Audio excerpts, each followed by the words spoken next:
Hello friends, welcome to Java Swing tutorial. In this video, we are going to perform file filter on the JFileChooser dialog. So in the top screen, you are seeing a JFileChooser dialog, and the bottom screen, the specific portion is zoomed out, and you can see there are two file filters. One is filtering the library file, and another one is filtering the jar file. So in this video, we are going to see how to link the file filter to the JFileChooser dialog, so that when the JFileChooser dialog is displayed, it will display these two filters. So this example helps you to add other filters also, but here we just use the two filters. One is filtering the library files, and another one is filtering the jar file.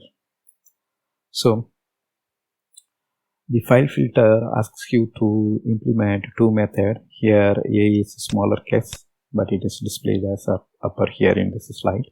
It's a smaller case actually. So file filter is the abstract class, and we will derive our own class from this abstract class. Then we will implement accept and get description. After that, in the file chooser, we will set the filter, so that when the file filter dialog is displayed, it will display the user defined filters.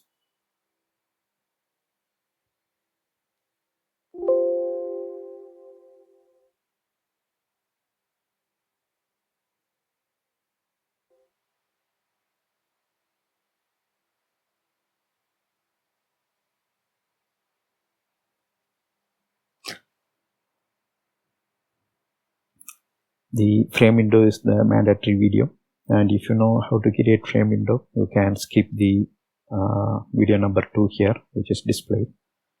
And AWT playlist is optional. Watching it will help you to understand Swing better. Even though we use Swing components, sometimes we may end up using some of the classes from AWT packages.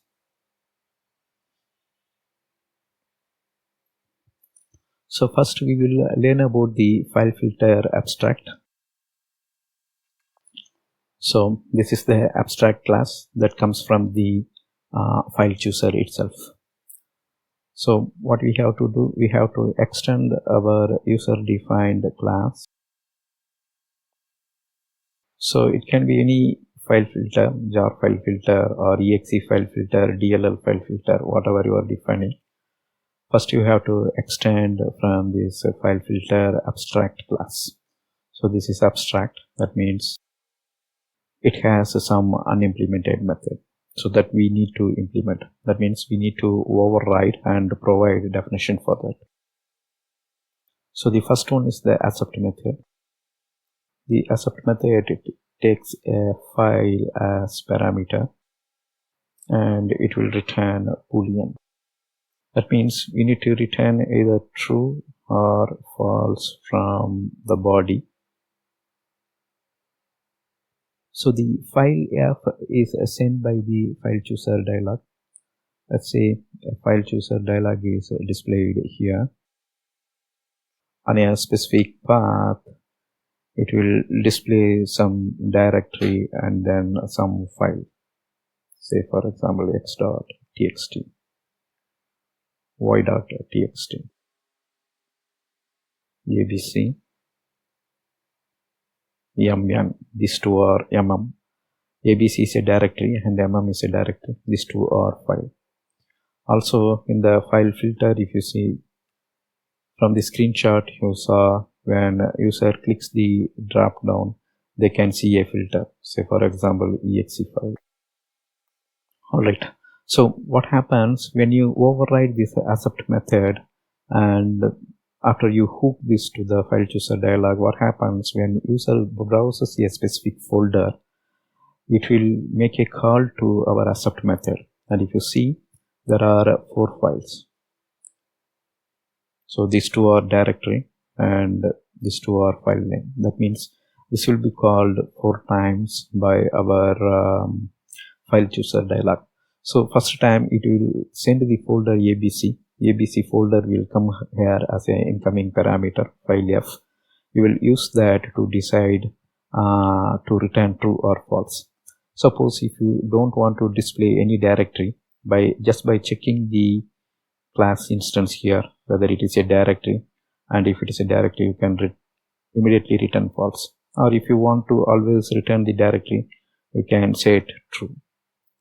Then the file name also will come here. We can check the extension, and if extension falls on a specific filter then you can return true. Alright, so that's one part. Then you will override one more function. Let's say this is the first function, then you will override the second one. So this get description will just return a string, and that will get populated here. So for example, if I'm writing a filter for a exe file, then I can write something like this. So whenever user clicks here, they will see that exe files. So once they set the exe file as the filter, then the accept file will get called for each navigation. When the user goes to a specific directory, then it will ask the exe file filter to check whether a specific file needs to be accepted or not. So here our logic will go in two parts, whether we want to accept the directory or not, then how I want to accept the file name. So since this is a exe file, our code logic will go like splitting the extension part and checking whether it is exe. So if it is exe, we will return true, otherwise we will return false.